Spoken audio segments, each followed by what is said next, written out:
welcome to episode 29 of Fables from the Pickled Quipper. I am not your dungeon master, just standing in for the announcement. This is Rich, voice of Eska, opening things up for you here. Last time we left off, we were in the Inn of the Reaching Hand, down in the docks of Delzimer. Listen on to find out where we go next. I checked my notes. Decided to travel to the island. Actually, not really. Can go to Drakesburg via boat. Visit the docks with the red things. That should be the recap. It's pretty accurate. I'm so sorry. There we go. Now we can get back into the episode, Phil. This is session 29, everybody. Can you Assuming believe my it? notes are correct. I know. Crazy, right? Yes, we are currently still in the Reaching Hand. Bardor has just sat down, and there is a rhubarb and custard pie in front of you. And before you can exchange information, I think this is a good time to put a cut in. Wait, no, that was last episode. Oh. You can just carry on now. I don't get to eat the pie again. This stinks. Conspiracy theory. Yeah, I think so. So yeah, that pie gets ate pretty quickly. So we fill Bardor in on... Because you missed the entire Yeah. conversation? Or... Yeah. I don't know anything that happened there. There's that. Tell us, Bardor, what did you learn about the history?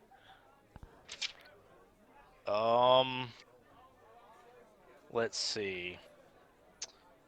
She told me some stuff.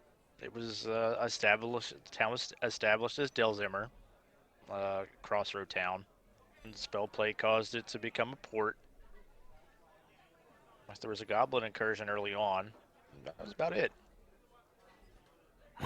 On our end, now we are subcontractors. As I Eska. Subcontractors to what? We met with Rolliver. He Yes, seemed to be nice guy. offended. Offended. And I look at We- I'll look at Silverius when I say offended. Like, look at him like, what did you do? Eska nods. No, it wasn't him this time. It was her.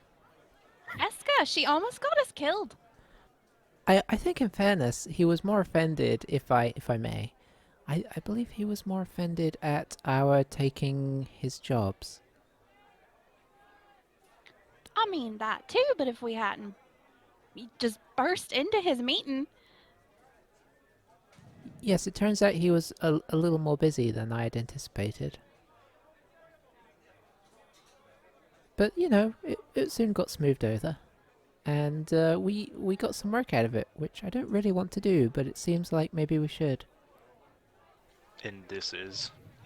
I'm not one for really taking notes in meetings. There were reports of orcs on a traveling route on the way to Badger Down, stopping caravans from getting whatever needed through. He seemed to be overburdened with work, so apparently now we are to take care of this. It does pay rather well. Yeah, he is giving us 800 gold. Not to bring up any, to put fear in anybody, but if he got rankled because we were taking some of his business, what makes us think that he's actually not sending us off to our doom to fight these orcs? I think he's scared. Huh. That wasn't my impression, but maybe. I don't know. He kind of just seems nice. Once he calmed down. Yeah, he was very understanding for a crime boss.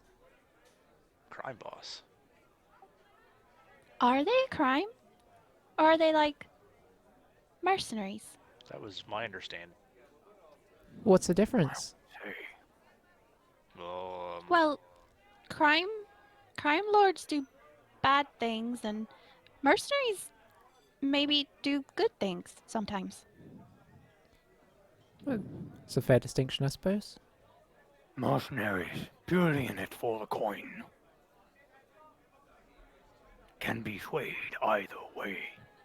So perhaps they lean more into the neutral side, perhaps willing to do jobs on the shady side as well as the, the not so shady side. As you're discussing the relative merits of crime lords and mercenaries, the owner, Errol, comes over and says, anything else for you? And she just starts scooping up some of the empty plates. Oh, Varus just gives a little wave of his hand. Nothing. all right then. She just stacks them up and heads on over. As you have your finger on the pulse of the local city, what reputation do these guys have? Phil?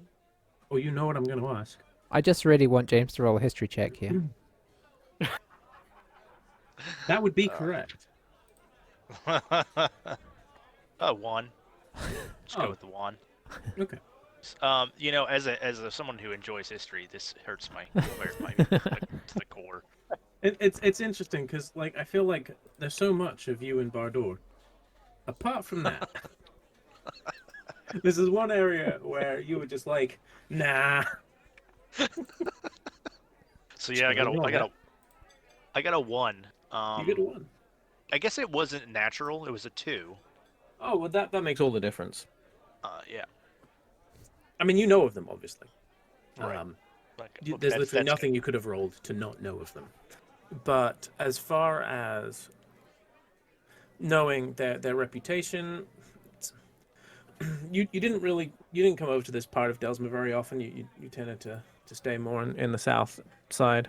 As a rule, a lot of people tend to stay as much as possible amongst their own group, just because there is a certain amount of bad blood between the satraps, the leaders. Yeah, you never really paid too much attention to them. You just knew they existed, but that's about it. Yeah. So, never crossed paths with them. Well, I mean, we didn't fully accept, if I remember rightly. I believe we said we were just going to discuss it with you. Okay. You not being here. What do you think? It is a lot of coin. He couldn't give us an exact number on the amount of orcs we were looking at, but he did seem to imply that there was some sort of boss leading them. I don't want to, but I feel like it may be beneficial. The money could help us out, get things rolling. The favor with this mercenary group would maybe put us in a slightly better position than refusing. So the meeting ended on a good note. I think mostly. It's basically where I'm trying to find out is if there's any subtext of him being sending us on this really terrible mission. If he is, he's being very sneaky about it. But I mean, of course, that's possible. And can always use it as a gauge to find out if he is sending us into a trap. If we get into this thing and find it to be more dangerous than we possibly imagined, I don't think there's any reason we shouldn't run.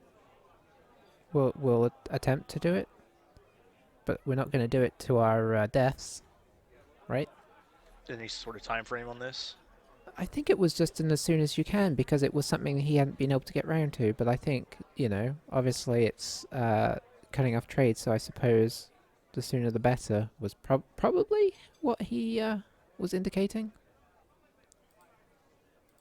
Yeah. Most complicated part I see is the potential travel for 3 days. That is an awful amount of time. Yeah, it is an investment of time. Could we, was that on horseback or on foot? You gathered the that it was on foot. Generally, trips in the Underdark are not recommended to be done on horseback. The horses do not care for being underground. It's 3 days underground immediately? Above ground. He said it was about a half day to get to the entrance, Ugh. and then the remainder of the trip is underground because the gnome settlement is underground. Huh. Good time for me to get rid of my natural explorer. I've kind of lost a bit of interest in this job all of a sudden. But I suppose if we have to do it, we have to do it. I know there had been talk about going to this town anyway, from somebody. I forget what our reasons were, but I know this place had come up before. Had to do with spell components. Yeah, for the anti-scrying stuff, but we weren't even sure that was quite worth the effort. More I've considered. It was so much money. Is it worth doing this just for the coin and the favor? I'm honestly, whatever you all think, I'll go with the team. I really can't decide personally. I think we've made at least one fairly powerful enemy. I don't think it hurts to see if we can maybe make some friends, even if they're not exactly the people we want to be close with. It wouldn't hurt to have some people on our side. I agree. I think with, like Cosette said, someone already out for us. We don't want to add, even if it's not a supernatural element like the other, but we don't even want any regular enemies in town. Yeah. This is Hey, this is fine by me. If we were stepping into a trap potentially, but there's no way of knowing that until we go. So Yeah. currently I have no reason to not trust him. But key things to keep in mind. This is purely for the coin and the connection. Our whole reason here, that we are here, is Duarte. I say afterwards, we start making moves in that direction. That seems sensible. I mean, we could look at this as a chance to build up a decent purse of coin to be able to pursue that venture. I mean, for all we know, getting over to Drakesburg and exploring it could take a bit of coin. Perhaps it would be good to have a bit in our pocket. Well, and if we also can get in a place where the Red Fangs maybe could be our allies, it might come in handy to have a favor or two. Well, that sounds as if we are somewhat settled. Time for a shopping montage. I did find someone to clear our land for us, but I haven't had a chance to talk to him yet. Based upon what we have going right now, maybe we should actually take the day to get ready before we move out. Even in the morning would be a good idea. Yeah, I'm a little exhausted. I could do with a good sleep. And I don't know, there's something about... Cosette looks like she's itching to get to bed, so... Must be something high. So you're going to take a nap? Is that what you're telling me? Ma- Because you're in the middle of a tavern right now. It sounds like we might be just kind of like taking the rest of the day to prep, sleeping, and then going? Yeah. And I did find we are probably in the later afternoon because we have already had lunch. We had lunch before we went to the alchemy school Ah. earlier. So we are in the afternoon portion of the day. That's what I thought. I mean, if there's time, I would like to go talk to Bjorn Snorrison to get him to go clear the land. Then I'm kind of done. Outside of, although I probably would want to go somewhere to get some more arrows.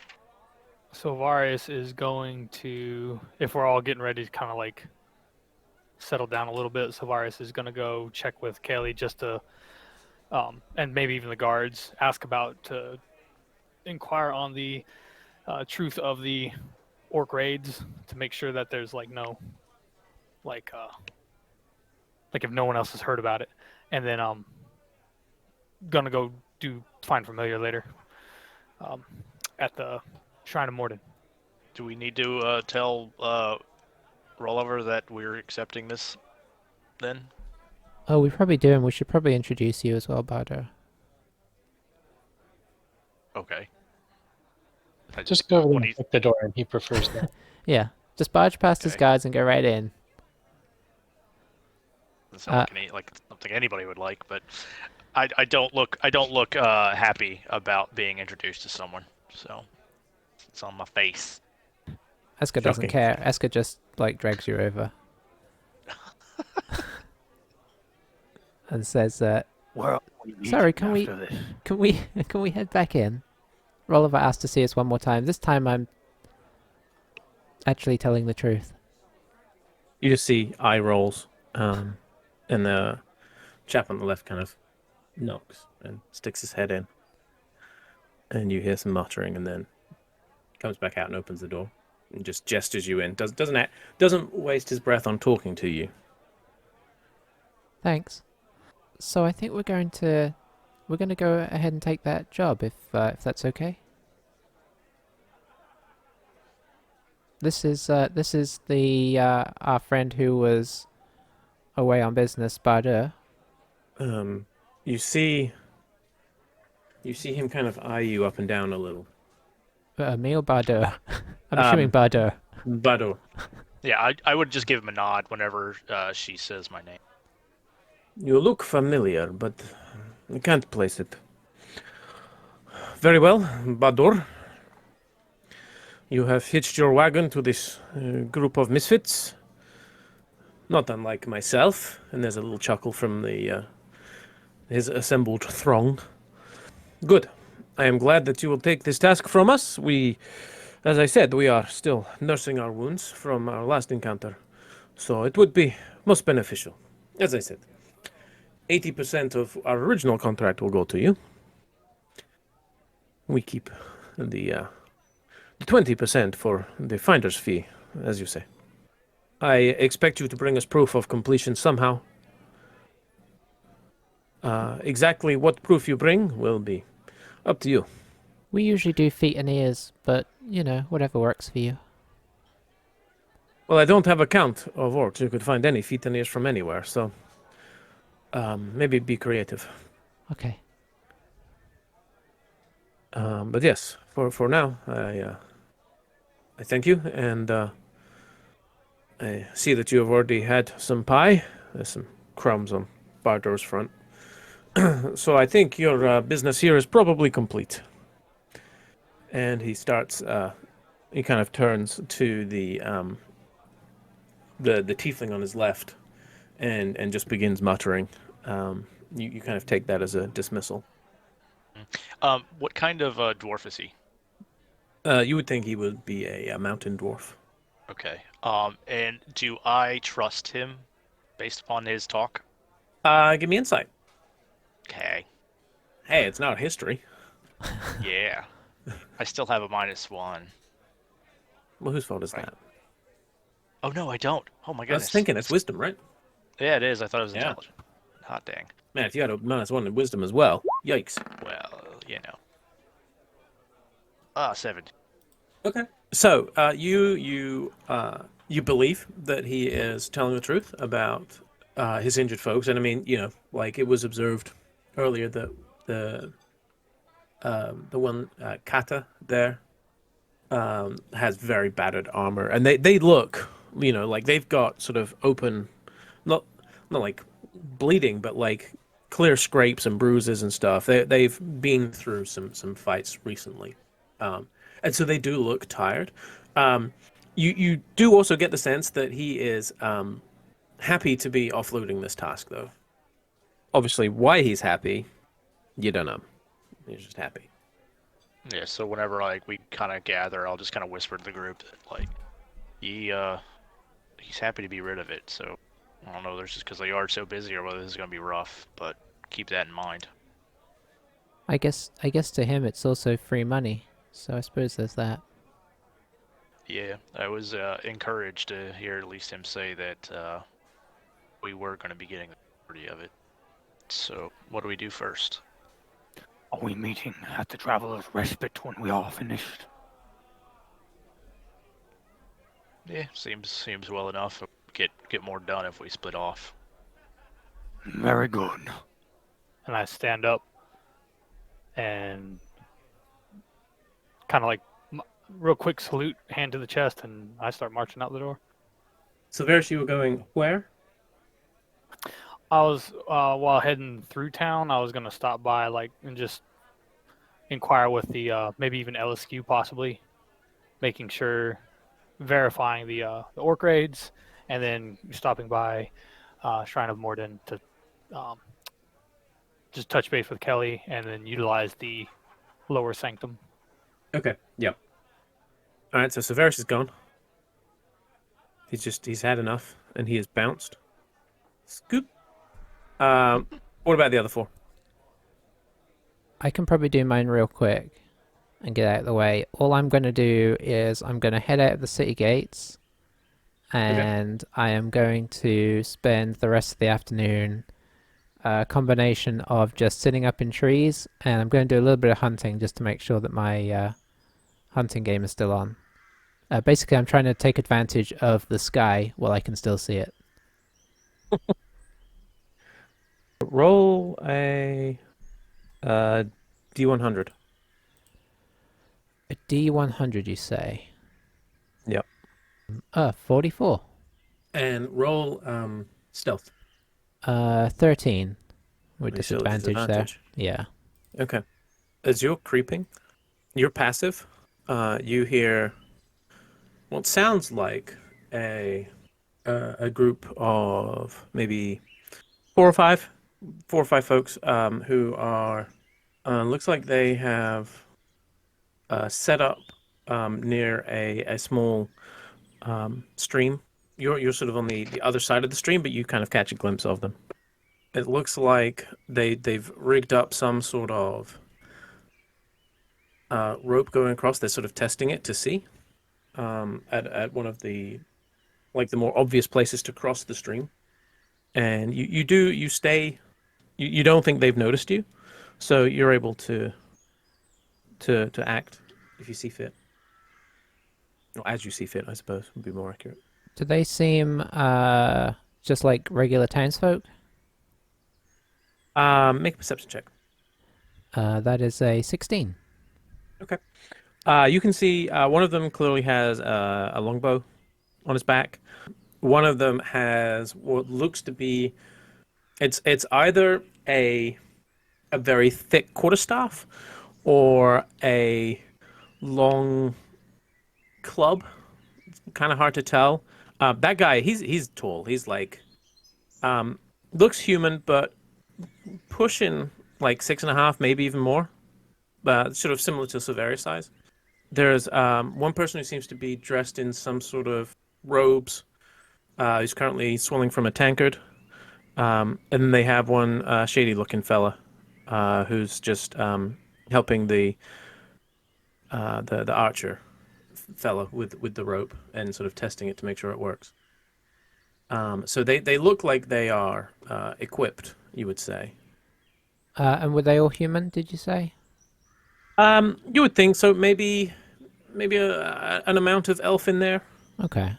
Hard to see points of ears from your current distance. They're probably still a good 100 feet away.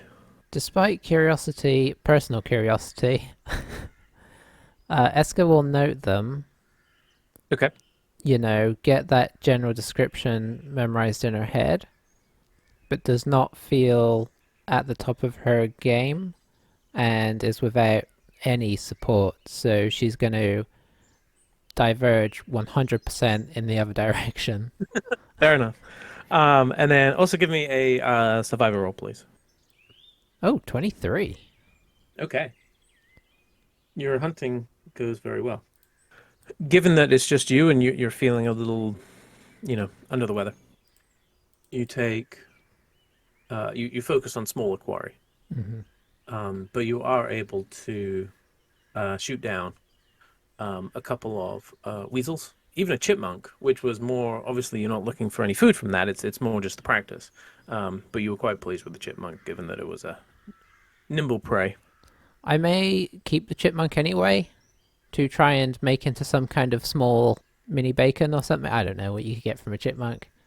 But Yeah. but I mean, I will say she doesn't too much like to waste things, so she'll try and, she'll take them and prep them and probably cook them up when she gets back into town, just to have like as supplies for the road. Yeah. Even though Okay. it's not much, just for snacks, I suppose. Yeah, a little bit of pocket chipmunk. Yeah. That's nice. Alrighty, so that's Escargon. Oh, so tempting. What about the other three? What are you guys up to? Claire, Cassette, do you want to tag along?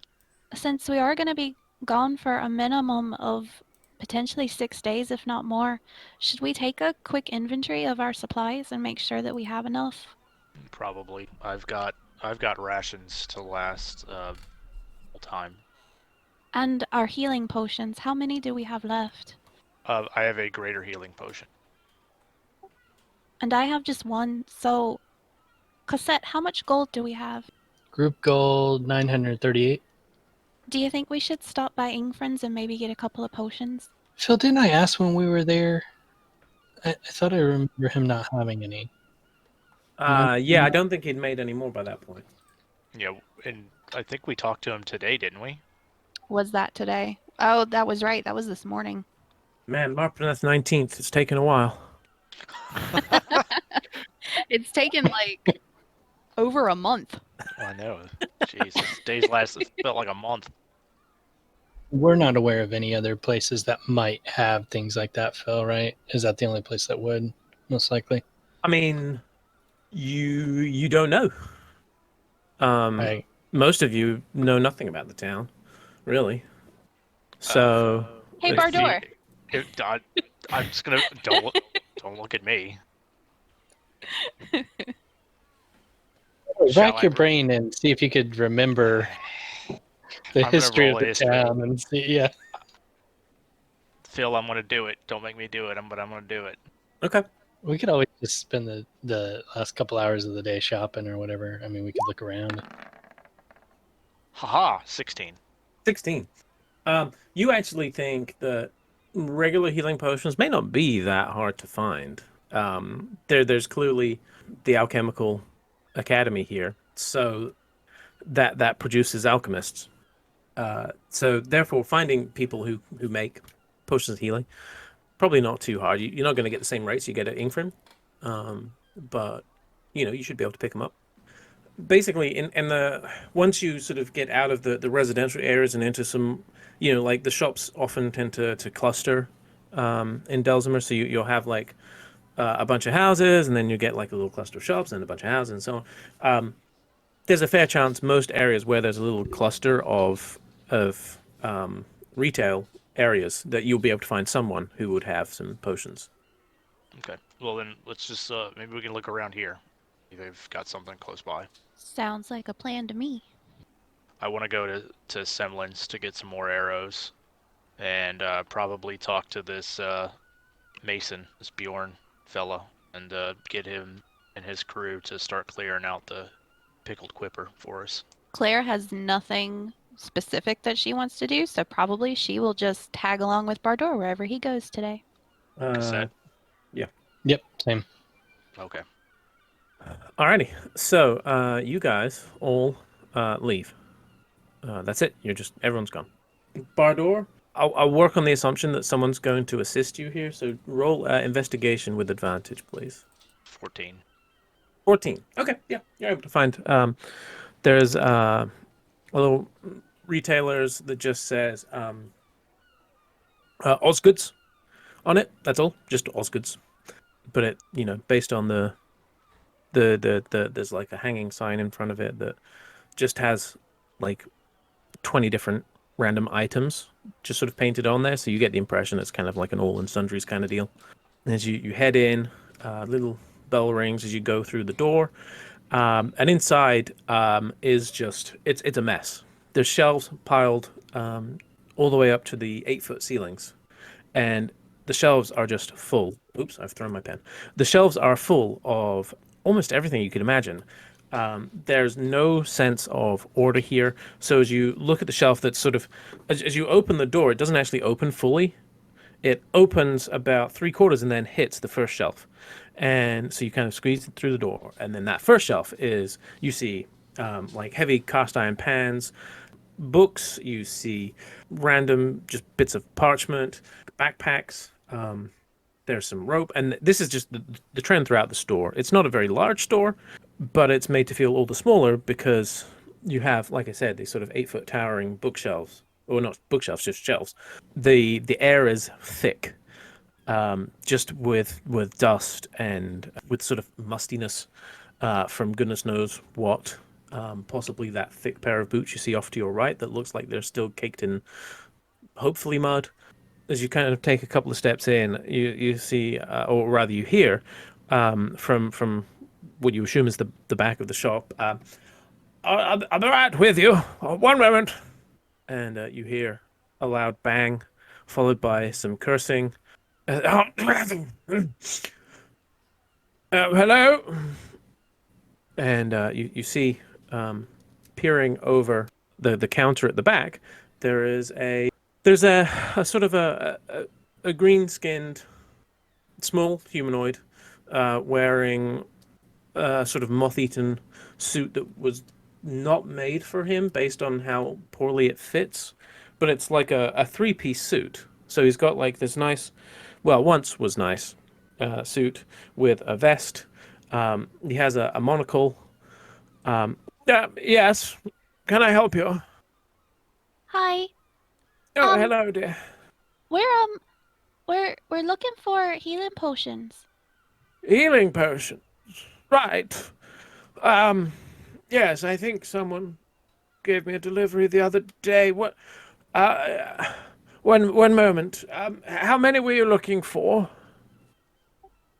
She just kind of looks at Cosette and Bardor. Maybe 4? One moment. Please browse while I go check. See if something else grabs you. And he disappears off. Claire is definitely going to take the opportunity to see if there happens to be brewer supplies sitting on a shelf. Okay, roll me investigation, please. A 9. So you look around, and you see something that looks like it could be part of a brewer's kit, and as you go to reach for it, it knocks free this 10-foot long metal chain. The links are sort of about yay size. And there's just this incredible din as the chain falls down and just piles at your feet.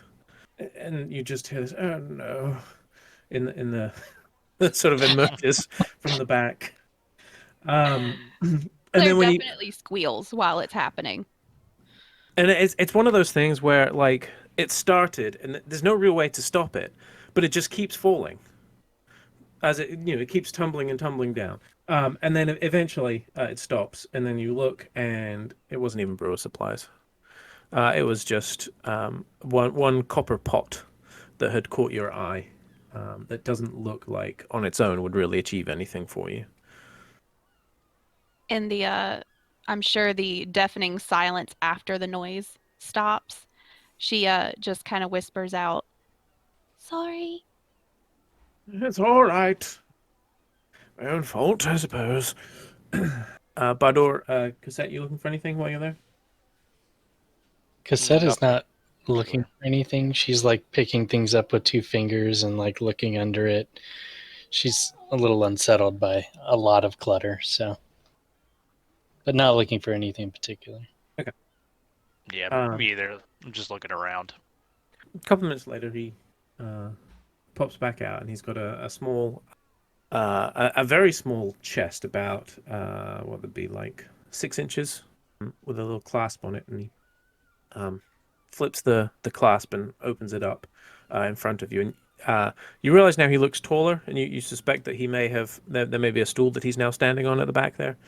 And he says, right, so, yes, I got one of these from one of my associates in town.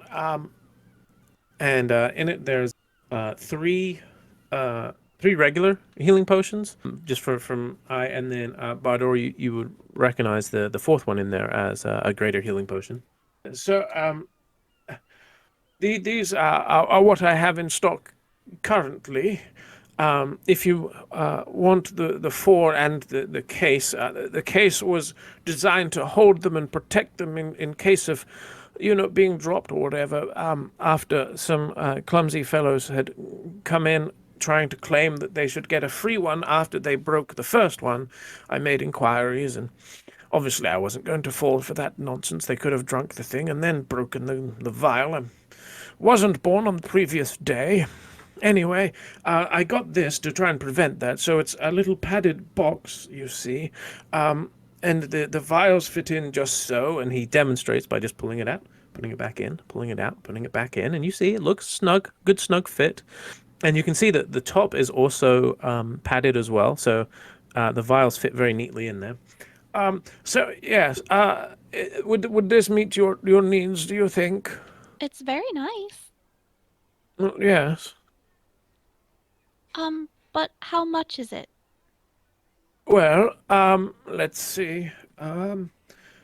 This would be 300 gold pieces. Claire. Cassette kind of looks Yeah. back and forth to the other two. Yeah, Claire's doing the same thing. She's just like, I'm just staring at the fellow. If they're looking at me, I'm not looking back at them. I'm just looking at him like, what? But Bardo, roll nature for me. Nature? Yeah. 11. Okay. And it took you a moment to realize because you have not seen one dressed like this. But this is a goblin in front of you. He's far more dapper than any goblin you've encountered. Normally you're used to seeing them underground. As far as you can tell, just a pure old goblin who happens to have a shop here in town. Okay. I will ask him in Goblin, why so much? And he kind of looks a little surprised and responds in Goblin and says, well, the greater healing potion itself is quite valuable.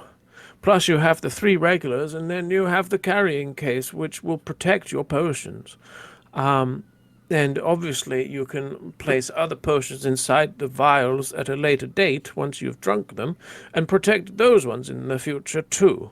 So it's really an investment when you have this box that it will... and you realize, Claire and Cassette, I'm assuming neither of you speak Goblin? no, not one of our skills. So No. you realize that every now and then there's a word in common. For instance, investment. And as he sort of explains, so you just hear these occasional words that, with no context, don't really make any sense. To Bardor, you barely even register that he's switching language. It all flows nicely for you. But yes, I mean, it's a really exquisite piece. That was common as well. That was created by a very fine elven craftsman, I believe, originally. And then I was able to obtain it. So I think, really, you'd be making a very wise investment, Master Dwarf. Okay, well, how much would those be without the box? And he looks a little crestfallen. One moment. And he pulls out from, he reaches inside his jacket and pulls out a little grubby notebook, and just starts flicking through page after page after page. And here we go.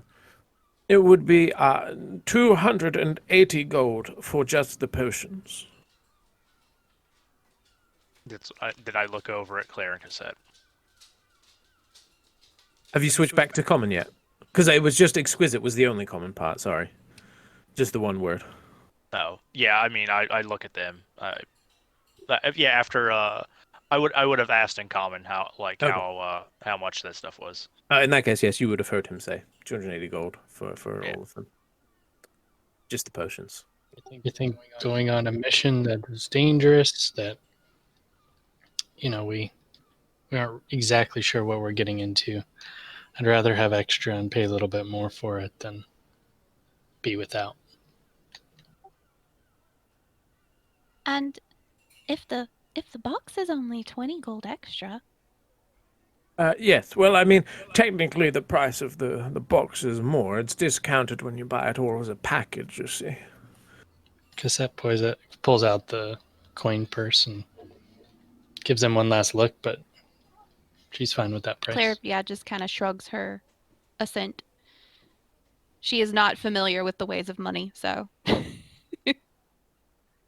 I mean, I think I would be a little perturbed, but going into a combat that I'm not familiar with, I would probably side with Cosette, so I'll just let it slide.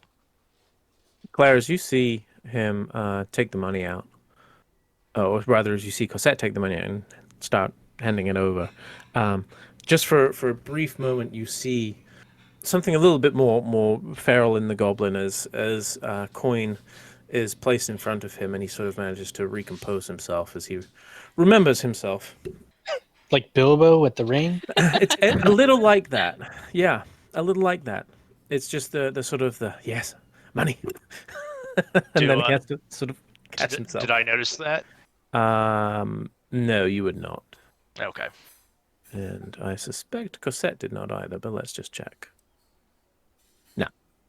Claire looks a little taken aback, but quickly recovers from it.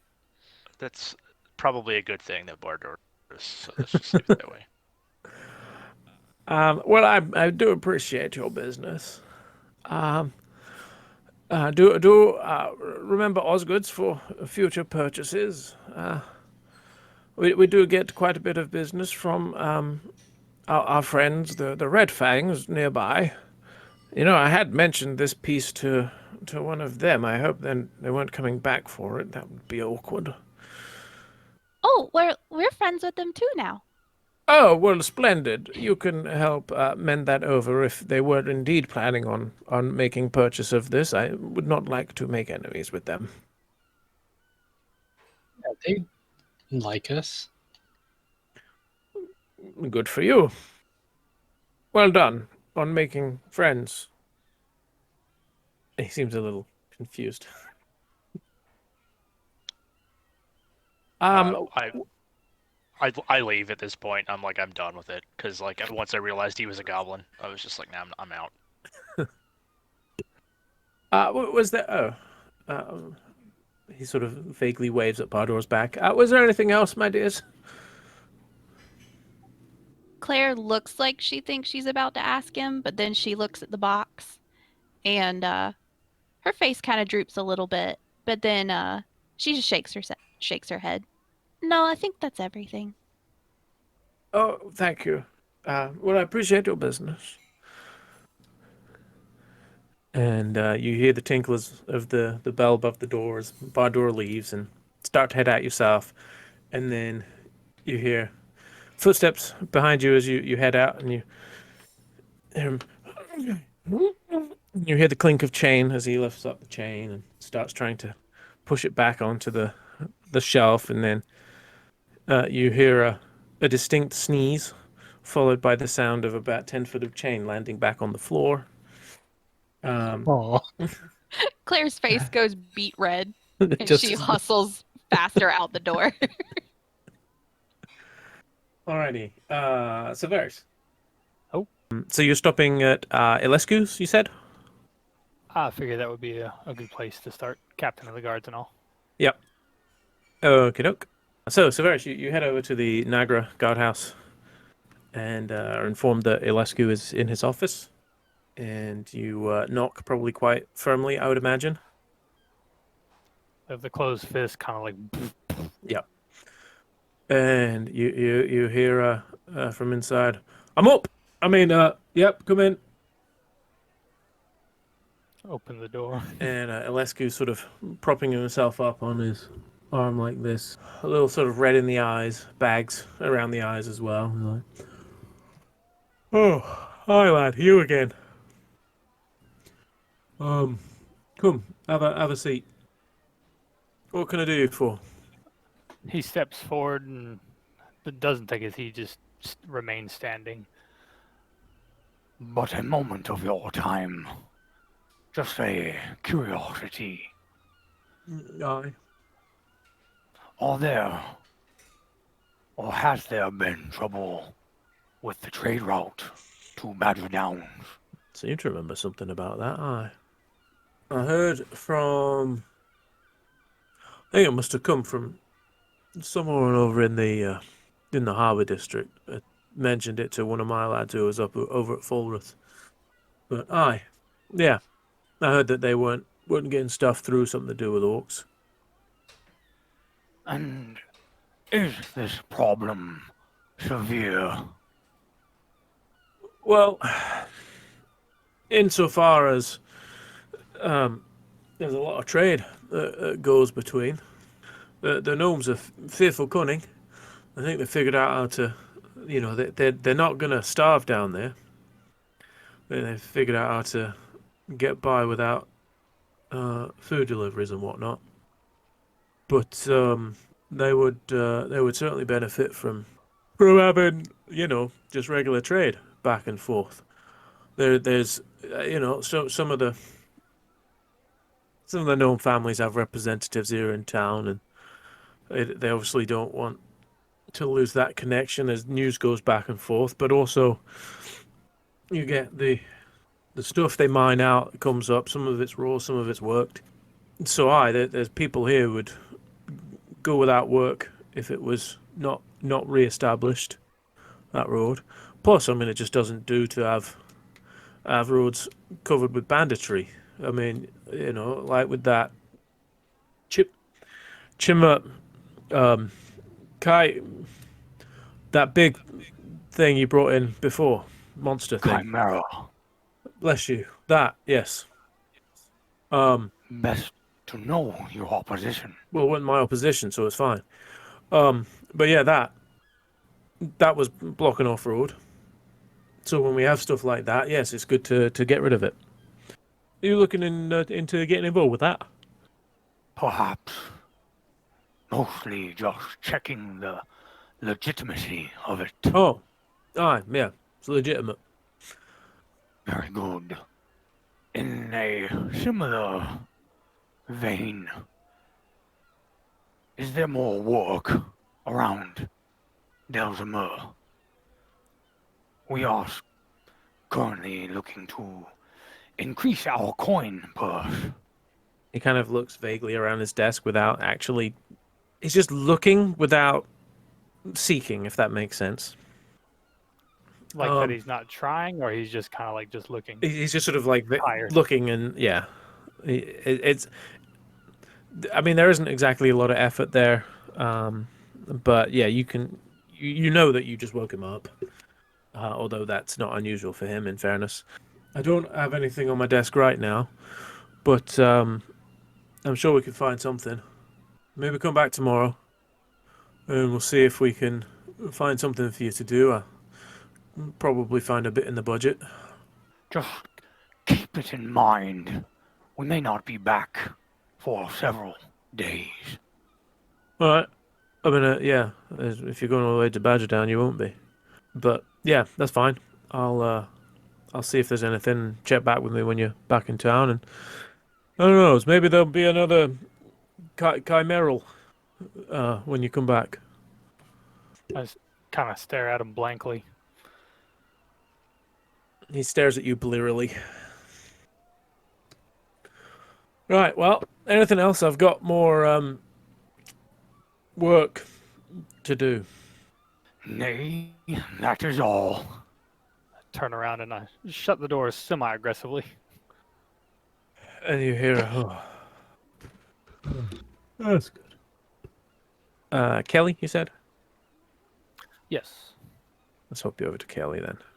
And you are back in the Shrine of Moradin, and you see Kelly in front of the forge in there. And sees you enter and gives you a respectful bow. Hail, Kelly.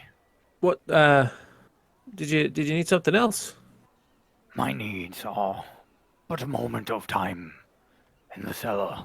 Yeah, you're absolutely welcome to head down. Nobody down there at the moment. We may be embarking on a several days long venture towards Badger Downs. Should you need us, Oh, uncertain when we will return. good to know. I can't think of anything off the top of my head that I would need, but I'll bear that in mind. And if for some reason we do need you, we can send someone out, or so find some way of getting a word to you. And nods his head and starts making his way downstairs.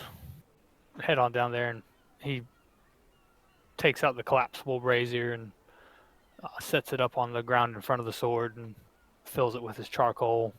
Takes his regular long sword and kind of sticks it into the charcoals, and the white flame blade kind of whips out down the blade to light the coals, and takes his incense and kneels down, sprinkles his herbs in there, and takes the hour or two ritual cast Find Familiar. I'm assuming you're bringing back Kedox in Kedox 100%. form. Very good. Okay. There is no other form. You do so. Okay, so yeah, you spend an hour doing that. While you're doing so, Bardor and his posse rock on over to Semlin Smith House. And as you come in, the forge is in full swing. The sound is quite intense. The heat is even more intense. You actually, as soon as you sort of go in through the door, you feel the sweat start to form on your foreheads, the sort of the base of your back. Not helped by, in Claire and Cassette's case, pretty heavy armor. Just that enclosedness that comes from that type of armor. I mean, Bardor's probably not feeling too great either in his leather armor, but still, working away with the help of his assistant. You see Semlin over there. And it takes a moment before he's actually available. Oh, forgive me. Welcome back. It's been a while. Hi, I raise my hand, like a wave salute. He raises his one hand in return, and gives his assistant a stern look to pull the blade back out of the fire. And in between sort of strikes, he says, so how can I help you? I'm looking for another sheaf of arrows if you have some. Oh, aye. And he just sort of vaguely waves the hammer over towards the corner where there's assorted weaponry still available, like on racks and stuff. Okay. And you do see there's another one of his assistants is sort of sitting at a table in the corner with a slightly bored look on his eyes because he got the short end of the stick this time and was stuck with manning the table. Halfling, you would guess maybe 16, 17, still very, very fresh-faced. Kind of perks up a little bit as he sees someone go over to the gear. I'll say sheaf of arrows, lad. Right. Anything else? That'll do for now. Thank you. Okay, can I interest you in this nice-looking armor over here? And he points to the armor that I think you were shown the very first time that you arrived here in the Smith house. So yeah, it's this splint mail that's in sort of shades of blues and a little bit of sort of greeny blue in there. I believe Master Semlin is currently working on a new piece. It's probably going to take him a while, mind you, but he's been working on it for a while now and didn't even want us talking about it. But now that he's getting towards the end of his work, it's going to be well, it's not really my place to say, but I'm sure he'd be excited to tell you about it. But no takers for these other items then? Just the arrows? Just one sheath of arrows? That's it? What's the cost of the armor? 350 gold. I'm trying to think of if I was Silverius, would I want the armor? Hard to say. I feel like he would. I would. We may never He know. would think it's not good enough. There's just no way of telling. Yeah. Well, we certainly can come back after talking to him. Either first thing in the morning when we set out, or even later if we have to. But Maybe in a bit. Actually, I will. Do you have any daggers? I've been meaning to replace the one that I gifted. Oh yeah, no, we got daggers. I'm thinking you probably want one that looks a little bit more dwarfy, because some of them look a bit more elfy. Yeah, sure. Do you have anything? I mean, what kind of daggers though? Like anything that's a little bit upgraded, or just standard ones? Well, I mean, there's nothing really standard about what Master Semlin makes, but if you mean, are they sort of imbued with any additional powers? No, not at the moment. We don't have anything like that. Oh, that's fine. But we do have this rather nice one. He holds one up, and it's bronzed metal, wider at the base than sort of a typical dagger. It almost looks sort of ritualistic. It has a good look to it, at least, and certainly very in keeping with your general aesthetic. That's what I'm most concerned about. Well, I know. Yeah. No, I'll take a look at it, and it looks good. I was like, yeah, that'll do. Okay. So just the dagger and the arrows for you then. Yes. Say 3 gold, please. All right. I'll hand over 3 gold. And at this point, with the back and forth, the heat is really starting to get to you guys. You're not used to being in these sort of conditions, and it's starting to it's becoming very uncomfortable. You see Claire's bangs flutter every now and then, though. She's making little hand motions. She may or may not be casting prestidigitation on her face repeatedly for a blast of air. leans in to get some air too. She'll send a little jolt over to Cosette. She'll try to angle it so it can hit both of their faces at the same time. The You could just start hitting like a fan, that's just kind of going back and forth. Good that you've got your oscillation going. That's a relief. Yeah.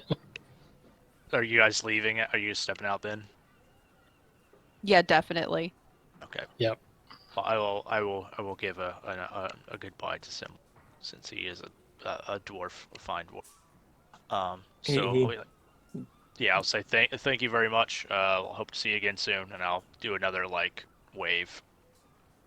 And he just sort of gives you a nod, and he is you see he is just absolutely pounding away on this metal right now, and he barely acknowledges you.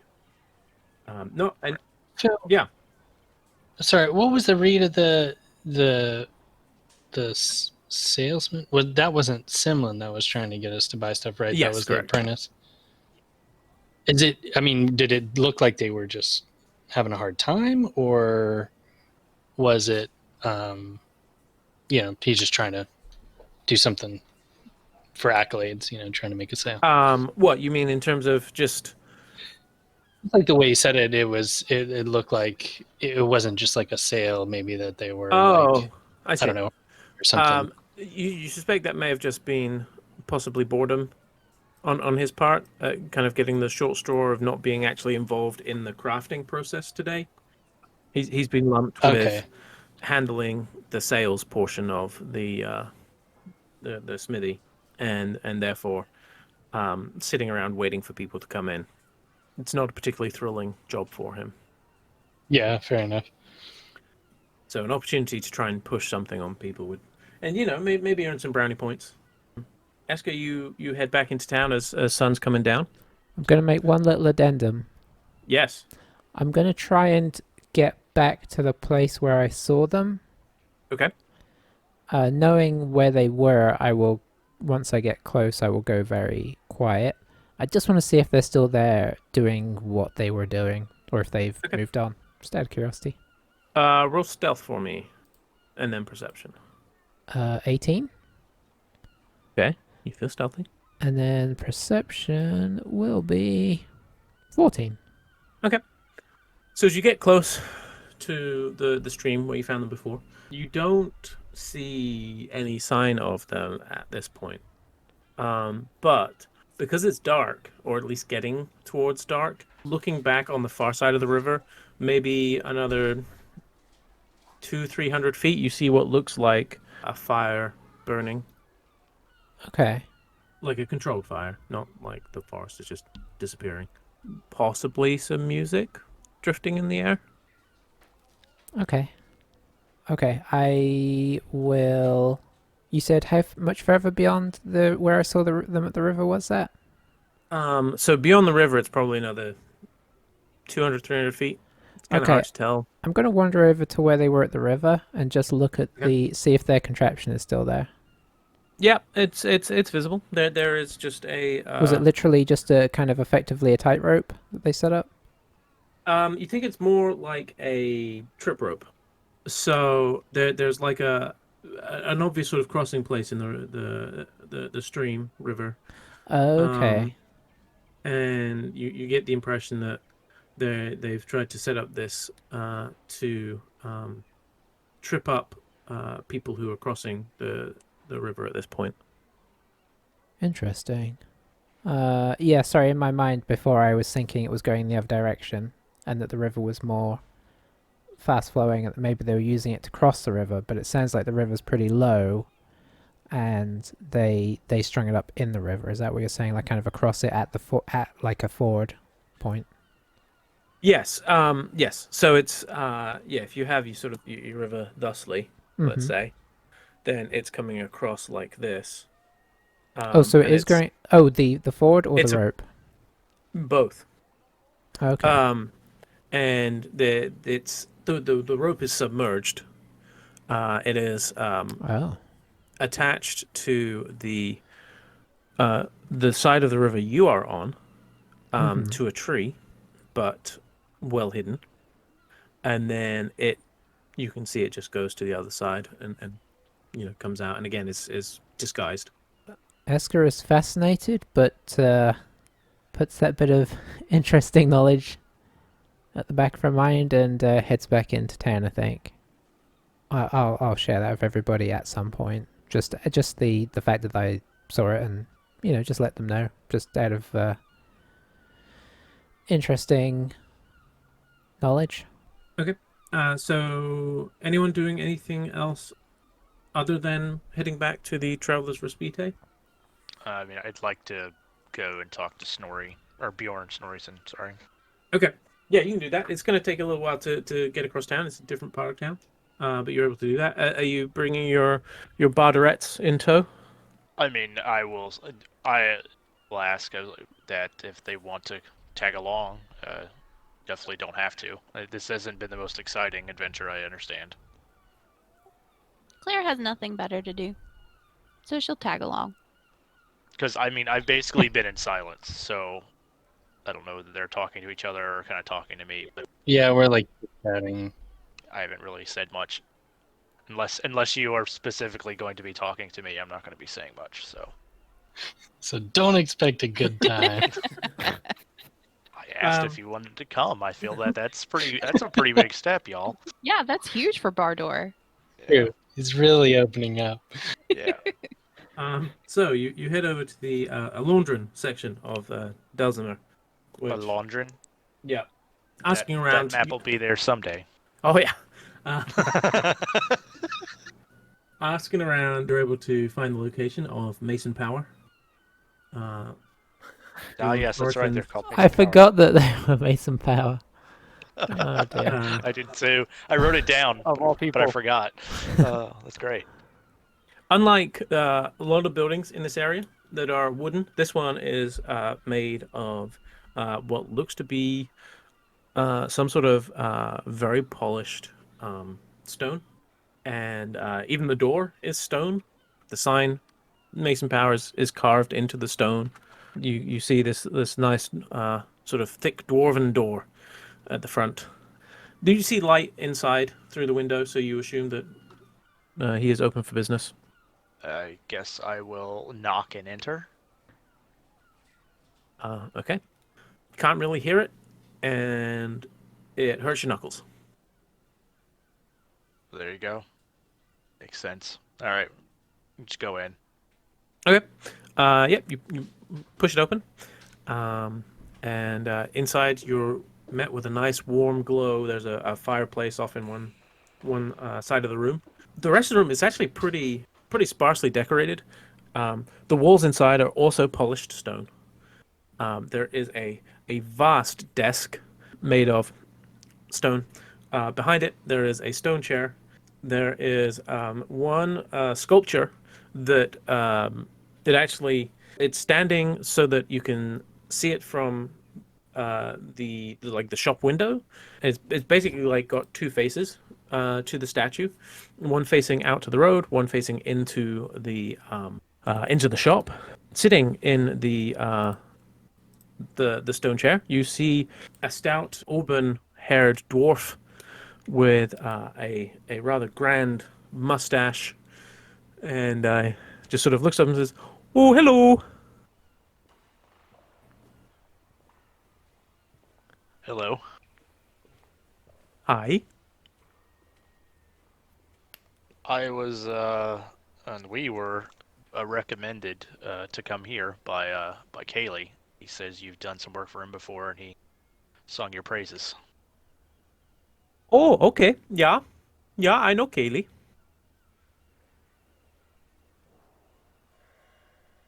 Oh, very well.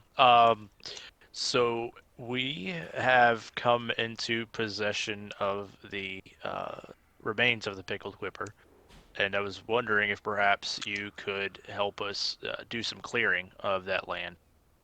Okay. Yeah, I know the Pickled Quipper. Outside of town. Yeah. Yes. It's not built at the moment, correct? No, it's basically a rubble.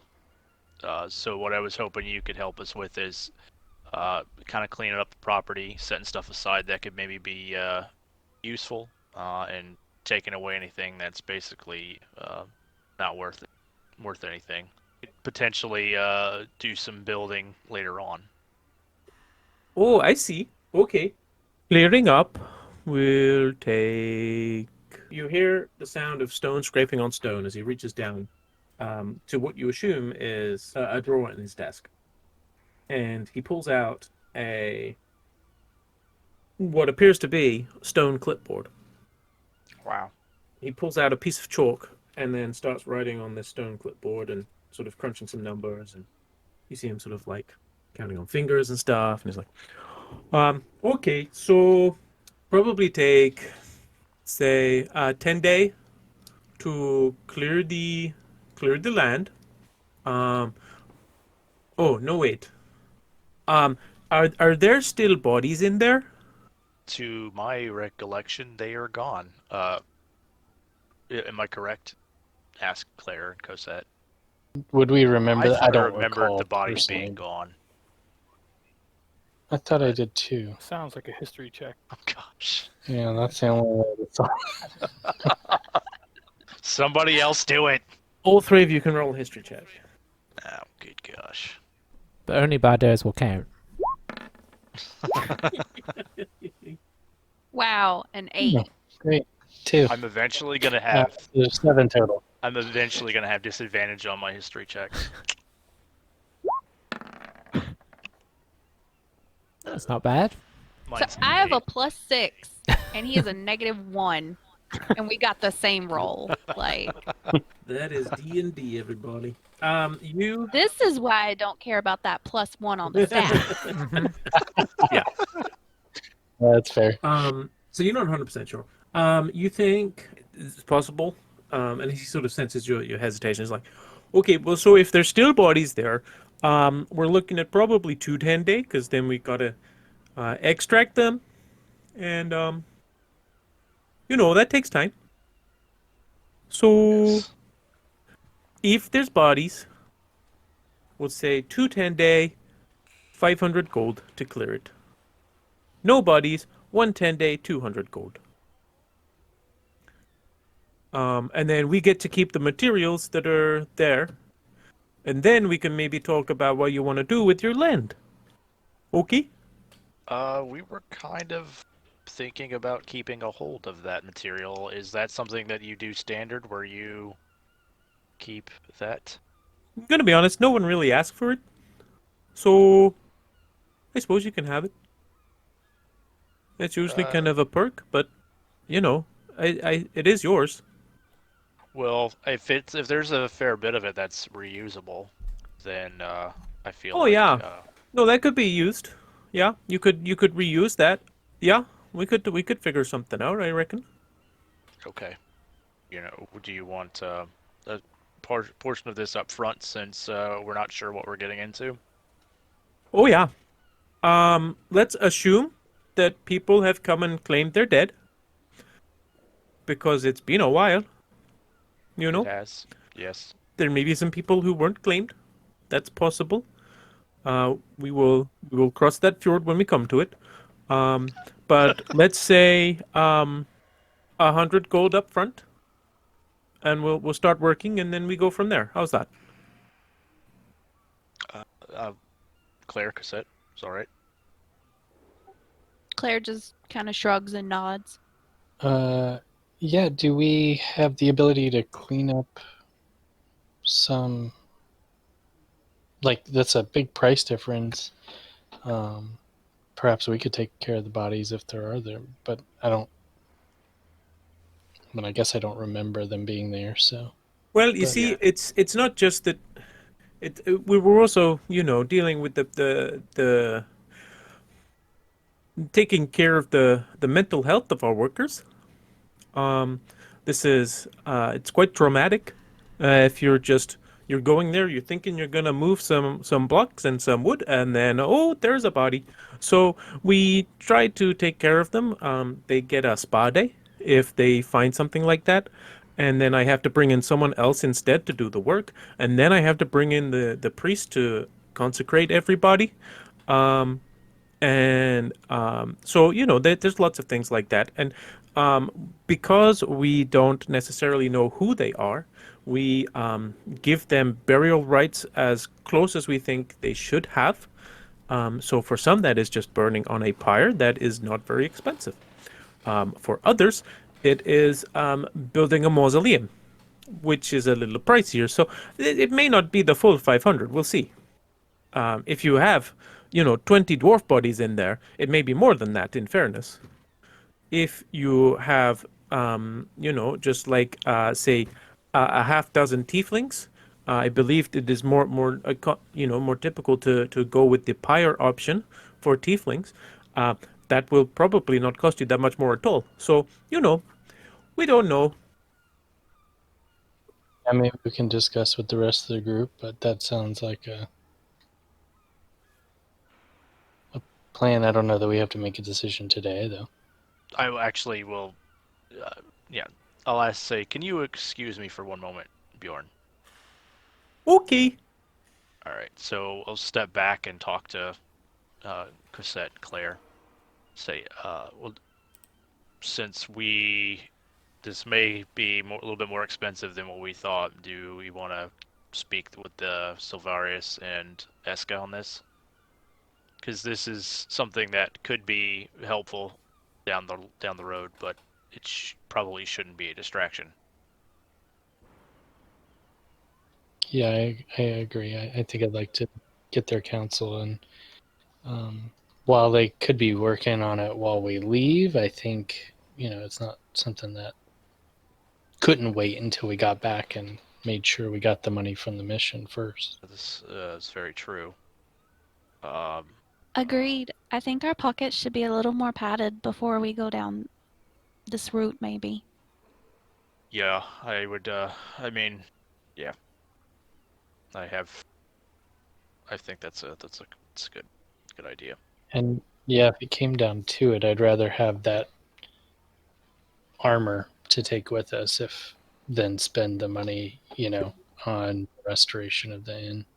Yeah, If we had to choose between one or the other. right. Yeah, you can see like Bardor's a little frustrated, but he's like also in agreement as well. So it's like that line of like he's not trying to be mad at Claire and Cosette. Maybe that'll take a check. I don't know.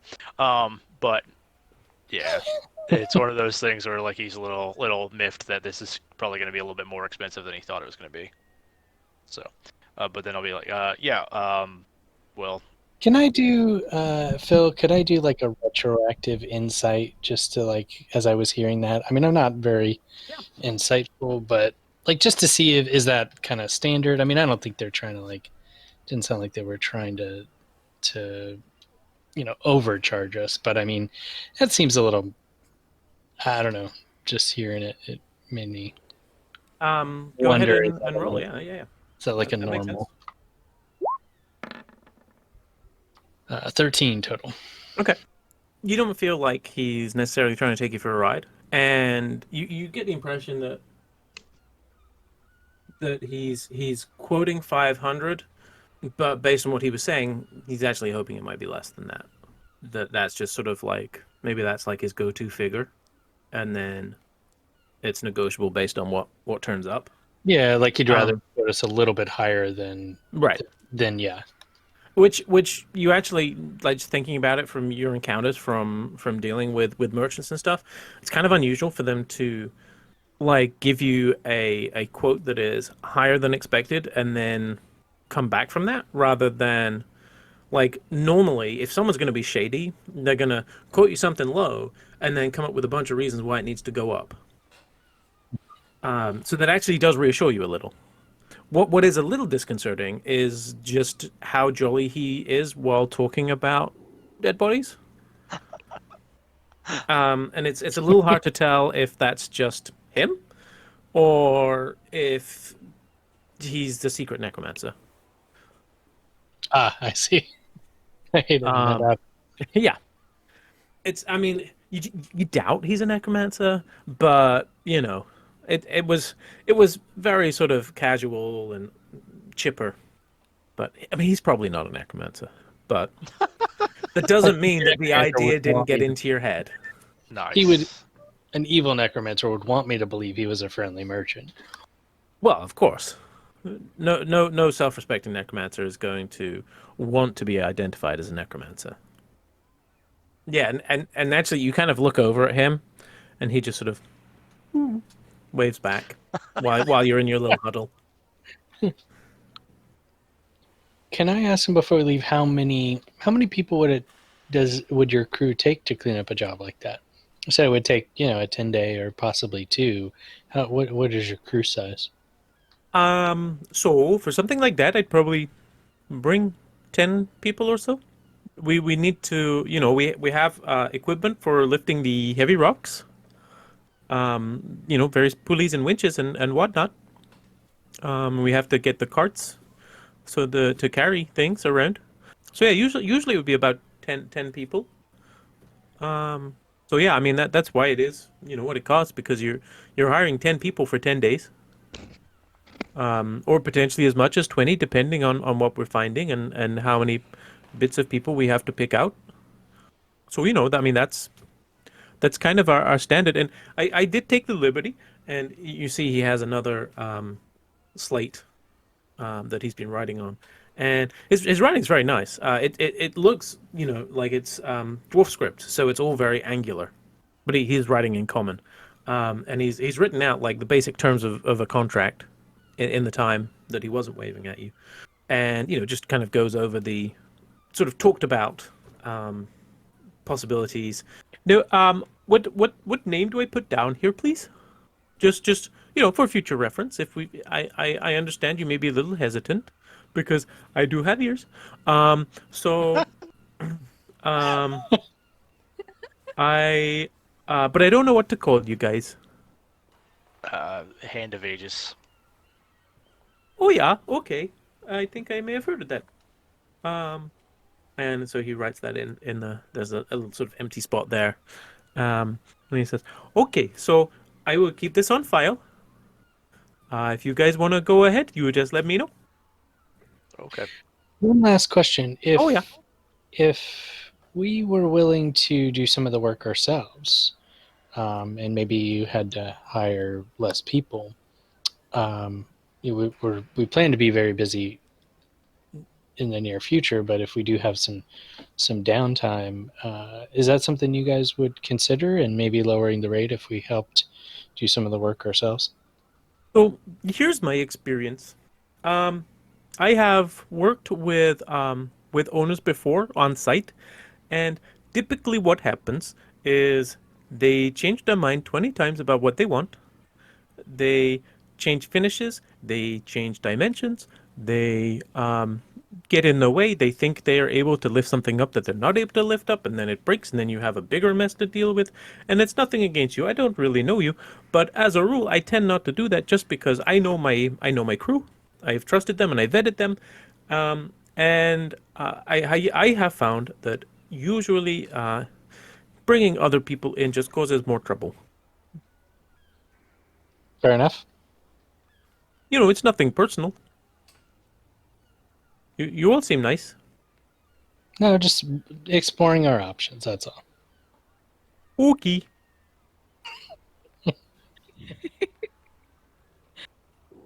Well, I will be here. If you are interested, I know that there's other competition, so I value that you're coming here. Please pass on my thanks to Kelly when you see him for the information. Okay, will do. Thank you. Thank you. Nice to meet you. You too. I keep thinking huge winter blowout. Yes, exactly. Between him and Osgood sounding like John Cleese, the NPCs have been on point tonight. Man, I haven't even made that connection. Yeah, he was quite Cleesian. He was John Cleese as Ape in George of the Jungle. Weird. Okay. I may I have see. watched that recently. That's why it's popped in my head. The last thing I saw him in was Scorched, which I rewatched recently. It's probably one of the best caper movies. It's very much a proper caper. You had me at John Cleese and Alicia Silverstone. That's just a really interesting combination. Isn't it? I never thought I'd hear those two names back to back. No, it's very unlikely. So, eventually, I think you do all gather at the Traveler's Respite. Is that correct? Are we all making our way back? Think so. Yeah. Yeah. Alrighty. Hillador welcomes you in as frequent flyers now at this point, having spent several days here. For those who are staying, it's a gold. For those who are sleeping in a tree, it's 2 silver. I think not. Oh, you're not eating either. That's right. As Esker walks in, you smell the faint smell of roasted chipmunk. Are you just drinking water as well? No, I guess I'll do something that costs the money. I'll probably have some of the wine. Aha! Gotcha. They got me with the drinks, just like the movies. Just like real life. 4 copper pieces. Pull in some of these taxes for yourself. Yikes. Yeah, so presumably you exchange information about various different things. Oh, I'd like to ask Silverius about the armor. Oh, okay. We found... Well, we didn't find. We were reminded about the armor at Selwyn's, and with the big mission coming up, we thought it was worth at least reconsidering possibly buying that armor now that we can actually afford it. What are your thoughts, Silverius? Would you... Is he wearing split mail now? Yeah, chainmail. Oh, chain. Okay. Of the mundane. And I'll relay the price, which was what, $350? Whilst you're discussing this purchase of the armor, Eska goes to make her order, looks in her little coin pouch, sees 1 silver, and says, "Oh, just water, actually." Perception's not good. Think she overheard that? With a 9 cassette? Probably. Yeah, I don't think Eska was necessarily being quiet about it. You may not have you probably didn't see in her purse. But you probably overheard that at least. She'll take 5 gold and just hold it out to Eska. Eska looks uncomfortable. I don't want She'll to kind of dip grab into her the... and then turn it over and slowly place it in. Close the fingers over it. Pat her on the back. I don't want to drain the group fund, you know? As, But we spent as loads. while you Claire were is over in the corner hugging the expensive box full of. Yeah. Thanks. I'll try and eke this out. So she refuses it, or she takes No, it? she just means she'll try and eke out the 5 gold. Oh, okay. Yeah. She'll take it sort of really slowly and painfully. Okay. I think because that'll go back to Silverius. So I really don't know who would benefit. Like if we did decide to get the armor, I don't know if I think probably still having me keep the adamantine armor makes the most sense. Unless you plan to be up front more, Savarius. I I figure mean, that's where they're I would both be. good. I'm but- not sure. I don't know that it makes a huge difference which one would be better on which of us. But And that was the only other armor at Simlin's, right? He has standard armor as well. Of probably every type. I don't know if you've necessarily looked. yeah, we're so far off from full plate that it would be a while. So I don't think it would hurt to upgrade. I mean, that's a pretty good upgrade for. Out of character, it's only like 1 extra armor, but in character, it's I most definitely What is your want it. strength? 16. Oh, okay. So you're good either way. Yeah. Well, it's like 1 extra armor plus the bonuses, though, right? Correct. And the cost was 200 and 500 for the cleanup. Mhm. Because I could have swore that the bodies got removed, but I did find it in my notes, but we had already rolled from memory, so I haven't said anything in game. Well, so Okay. remember. All right, Liz, you can say what you have written down now. The bodies, last time that we were there, we looked through the rubble and it looked like a majority, at least if maybe not all of the bodies, were gone, and there were tons of animal footprints. So either potentially they've been claimed or they've been scavenged. Silverius remembered that, right? So with that check. yeah. As I recall, I don't believe the bodies were there, leaving us with the cheaper option. And if we are going to be gone for several days, it might be beneficial to utilize this time. For a meager 100 gold to start, and our inevitable success. 6 for death More than for sure. enough fun. So one of the two.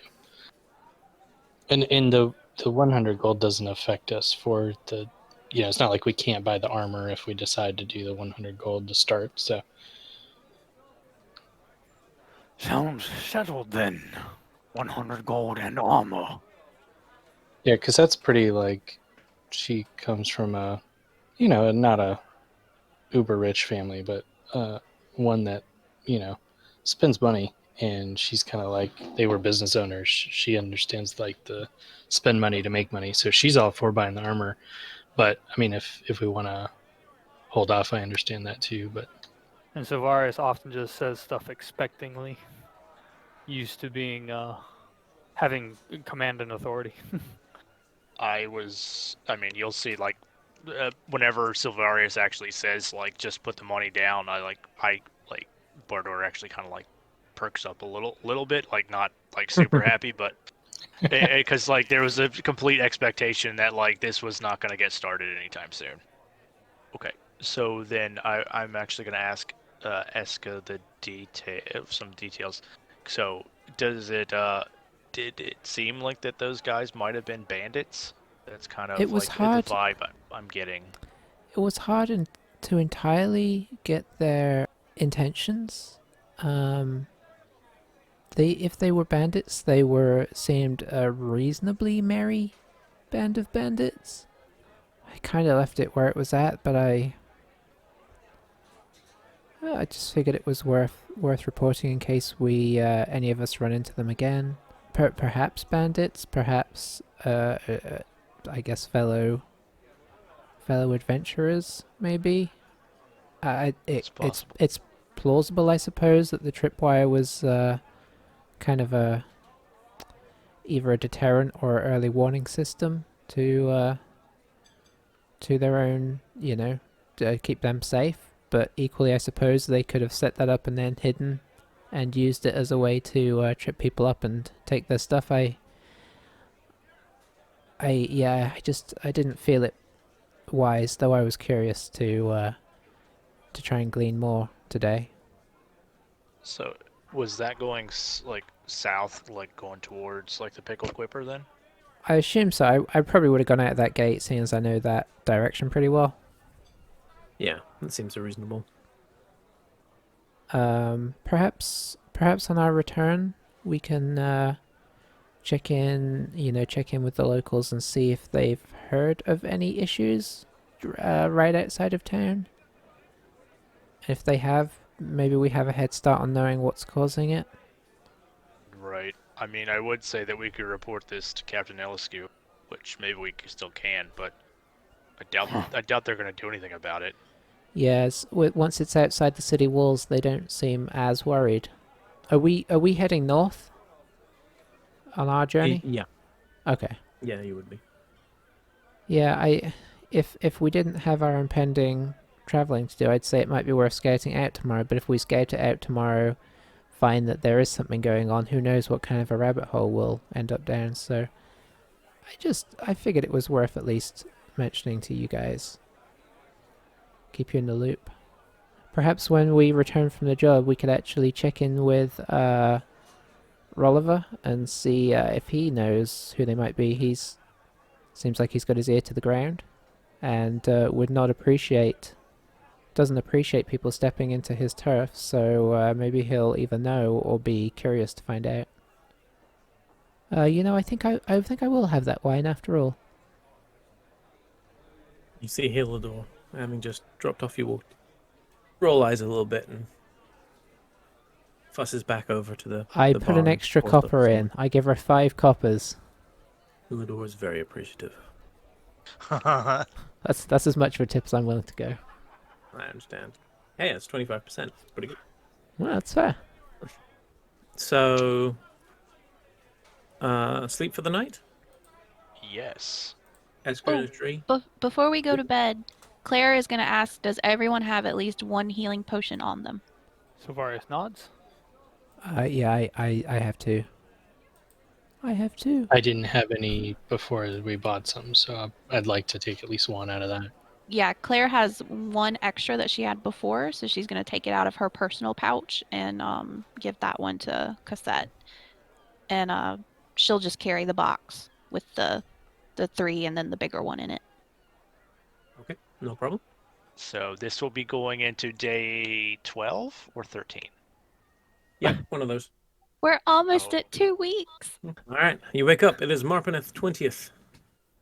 The day is yours. I assume we're just going, right? Are we? More shopping. Yeah, right. Yeah, I guess now we can set up the construction now. I think Oh, that's we're all right. good with that now, We right? can do that, and then Construction. that armor. construction armor and then keep going? Or is there anything else we got to do? Just when I wake up, I will do a druidcraft to check what the weather's going to be like seeing as we're traveling. Okay. So it is getting later in winter, but I mean, sorry, in fall. But today, it seems like it's going to be pretty clear. Relatively windy. That's about it, and obviously that won't bother you once you get underground. Yeah. But fairly chilly in the sort of probably around 50 degrees. And I presume we're not even going to bother riding to the cave because we'd have to leave the horses for a long time. So I guess we're just walking. Yep. Unless they do like an Uber. Just drop us off. Or we could just kill them and use the meat for supplies. It's true. There's an idea. No, Leroy. Okay, so you head over to Semlin. He looks it's before he's really got going for the day, so he's actually not working at the forge for a change, and is very excited to have a taker for the armor. So yeah, you can purchase that 350 gold if you mark that off. But yeah, so it's this very very nice splint mail with, like I said, the shades of blue ripples very attractively in the, and once you get outside with it, oh, stunning. The light just catches all the little edges. It's really quite spectacular to see. And then you head over to Mason Power. Hello. Hello. That sigh. Yikes. So you're back. That we are. We'll. I think we'll take you up on that offer. Ooh, lovely. And he reaches down into the drawer, and again, so Varys, is your first time you hear the sort of the grind of stone on stone, and he pulls out the stone tablet and says, "Okay, I just need one of you to sign as the, representative of the Hand of Aegis." Good little sign, I guess. Yeah, that's. Okay, and he hands you a piece of chalk. She looks at it strangely, but signs, I guess. Okay, and as you sign, the statue in the window, there's like some little sparks that come off it, and you see a big smile comes across its face, and you hear sort of oh, and it's not menacing. It's a happy sound to clarify. And he says, "Okay, 100 gold, please." And she will also give the 100 gold. Thank you. Anyone who wishes to can make a religion check. 16 for Cassette. 24 for Claire. Okay. Yeah, you both. Now that you realize what's happening here, and you kind of pay a little more attention to the statue, that is Vergadane, or also known as the Laughing Dwarf to non-dwarfs, the dwarf god of merchants, also technically the dwarf god of thievery and trickery, but mostly the dwarf god of merchants and commerce and such. He says, "Okay, well, we know where it is, so we'll get to work, and just we'll stop by any time, and you can check in and see how things are going. Okay?" Okay. Okay. And just for reference, which spa do you recommend? Where do you send your employees? Oh, well, Just in case we have a rough day. There are some that only accept dwarfs. It's kind of like a clubhouse. We use a lot of those. But for someone such as yourself, you could probably go to... oh no, wait, that one closed down. Hold on. I think it's just called the Basalt Spa. It's towards the harbor. But so if you... from here, if you were to go to the Fulrith and then head to the harbor, just stay on the main road there. About halfway to the harbor, you can find it. It's a building made of basalt. You might have guessed that. And then you go inside, and it's actually, you have to go underground to get to there's some natural pools under there that they use. And then they've built basalt walls in between them to keep the privacy. But yeah, you can go there. If you tell them that Bjorn Snorrison sent you, probably won't mean anything. Cassette leans over like to Bardor's like, "What's basalt?" What's basalt? Please don't make me roll history. Well, you would get W proficiency, Yeah, don't forget your stone cunning. Yay for history. So since you don't normally have proficiency with that, we'll give you proficiency. So +3 to your roll. But yes, it's still history. Unless do you have like mason's tools? I do. Okay, in that case, because we could consider it a mason tool roll, it'd probably still fall under history. But it'll be +6 to whatever you roll. It doesn't Plus matter what you 6. put on top of it, he's still going to roll under 10. I mean, yeah. But you know, a 9 + 6 is pretty solid. Oh My! Oh! Oh! 14 plus +6. 6, use that? Yeah. So that is 20. Okay, basalt is a very hard rock, harder than granite, and therefore it is not worked with very often because it is, hard to carve, hard to work with. When polished, gives a very nice black shine. So you would imagine, based on this description, that these spas are going to be pretty spectacular.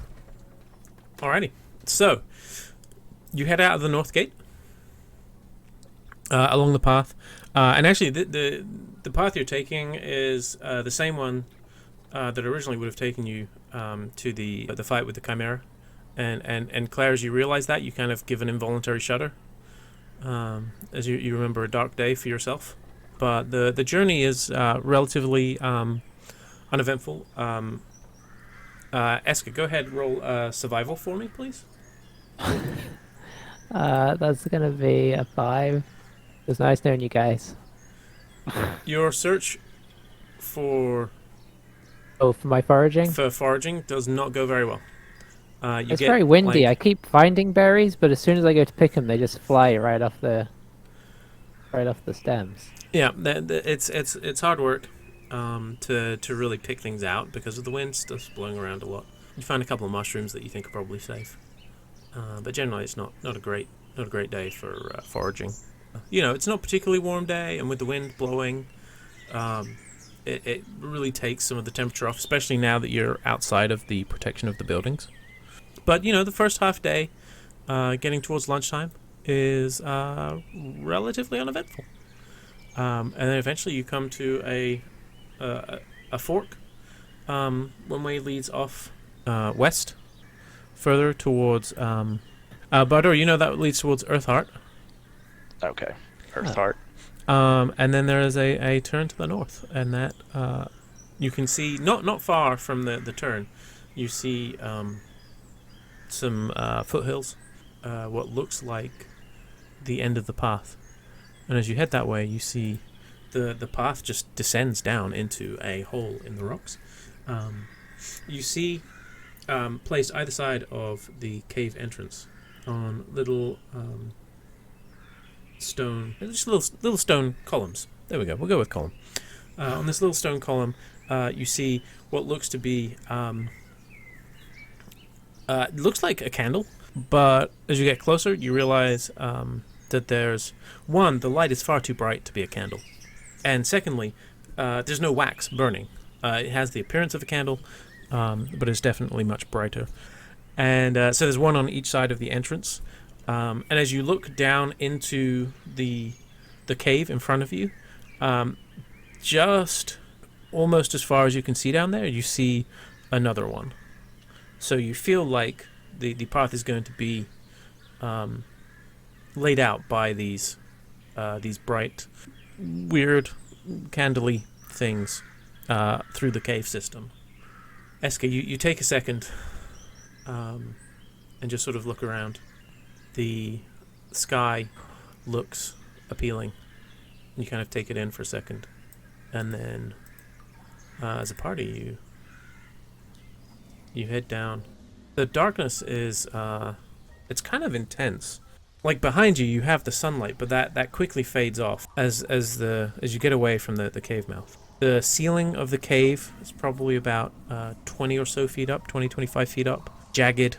The ground is slightly slick in places. There's a general sense of foreboding. Right now, this seems quite desolate. And as you walk from the first set of the pair of candles to the single candle, the feeling of having been in Delzimer a lot lately, the feeling of isolation just kind of presses in on you. Yeah, I was wanting to say, how wide is the cave too? And like, what were the walls like? So it varies. For the most part, it's around 20 feet wide as well.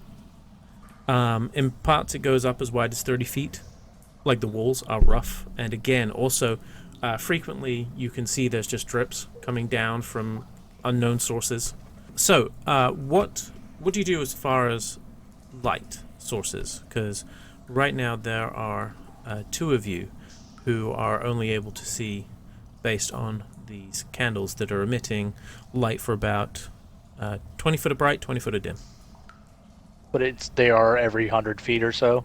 Approximately. Once you get close to the second individual candle, another one comes into view. You couldn't see it from the cave entrance because of the slope down. But as you get closer to that, you can see the next one further on. It looks like there's maybe a bend up ahead too, so it's a little hard to tell. If I can see the next light source, have like silhouetting, but if they're started to look like, I guess, a spot where it would look questionable, I would send Kedox out. As far as if there seem to be like ambush points or anything like that, and Right.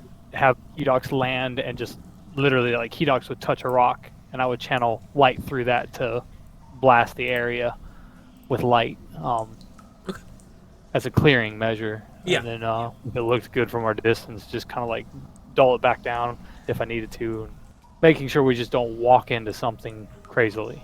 Go ahead, roll perception for Kedox. 19 for him. Okay. Like, the path here has narrowed to about 15 feet at this point, so you're a little more closed in than you were. He kind of lets you know that the path is widening up ahead. There's some sort of large cabin up ahead. You've kind of given him guidelines as to sort of things to look out for, and it does fit the description of somewhere that potentially could be somewhere where something could happen.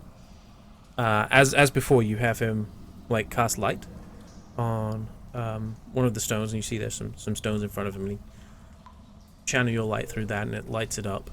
There's nothing sort of obvious around. Now, Eska's gonna, for the moment, she'll still be in a user position at the back, just watching backwards as much as possible. Make sure nothing sneaks up. Have everyone roll perception for me. Pay no attention to the Persuasion persuade. Pay closer attention to 3. Oof. Yeah. Eska, you feel it before the others do. As you are kind of looking back, you feel it in your feet.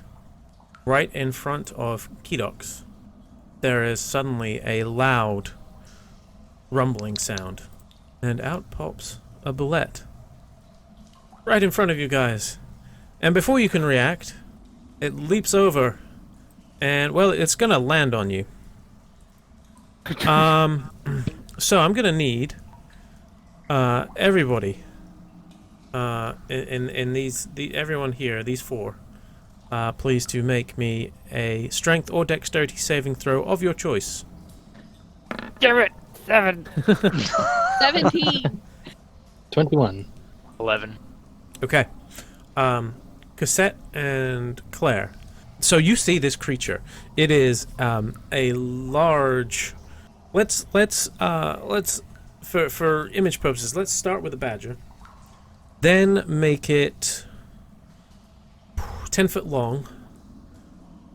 Then give it giant like almost stone hide plates layered over itself, but with the same attitude of a badger. That's why we're going with badger. And so this thing leaps out of the ground and comes flying through the air. Claire Cassette, you are able to dodge a little bit. So Bardor and Silveris, you take 11 bludgeoning damage and 15 slashing damage. As this creature both splats you and like those plates are sharp as they come down. So you take both and are, as I said, knocked prone. Claire and Cassette, you take 5 bludgeoning and 7 slashing each.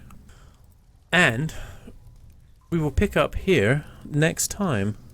Guess we'll have to bite the bullet and fight this thing, huh? Thank you for listening, all.